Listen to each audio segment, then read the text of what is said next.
অন্নপূর্ণা যোজনা নিয়ে মালদা জেলা প্রশাসনের তৎপরতা বাড়ল। বুধবার জেলা শাসকের উদ্যোগে বিভিন্ন ব্লকের বিডিওদের সঙ্গে অনুষ্ঠিত হয় ভিডিও কনফারেন্স। বৈঠকে অন্নপূর্ণা ভান্ডারের প্রস্তুতি, উপভোক্তাদের তথ্য যাচাই এবং ব্লকের বিভিন্ন উন্নয়নমূলক কাজ নিয়ে বিস্তারিত আলোচনা করা হয়।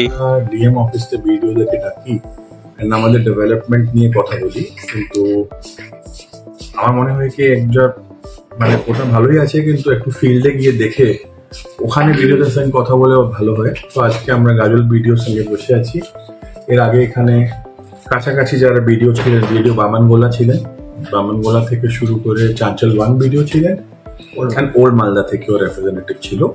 আমরা আমাদের ডেভেলপমেন্ট স্কিমকে রিভিউ করেছি, তারপরে অন্নপূর্ণা যে যোজনা স্টার্ট হচ্ছে ওটা ডিসকাস করলাম, বাকি আমাদের সব ডেভেলপমেন্ট স্কিমকে রিভিউ করলাম, অ্যান্ড একটা ওর মধ্যে আমরা ছোট একটা ভিডিও কনফারেন্স করে বাকি ভিডিওদেরকে বলে দিলাম কি কি এরকম যে আছে প্রয়োগ এটা থাকবে। আমি তিন চার ব্লকে গ্রুপ করে যাব, কিন্তু ফিল্ডে বসে মিটিং করবো ভিডিওদের সঙ্গে, ওনাদের ইস্যুটাকে আরো ভালো করে আমরা বুঝতে পারবো, অ্যান্ড ওর পরে আমরা ভিজিট করে ফিল্ডটাও দেখতে পারবো ওখানে কি কাজ হচ্ছে, কেমন হচ্ছে। তো এটা আমরা মালদাতেও দিয়েছি। Thank you.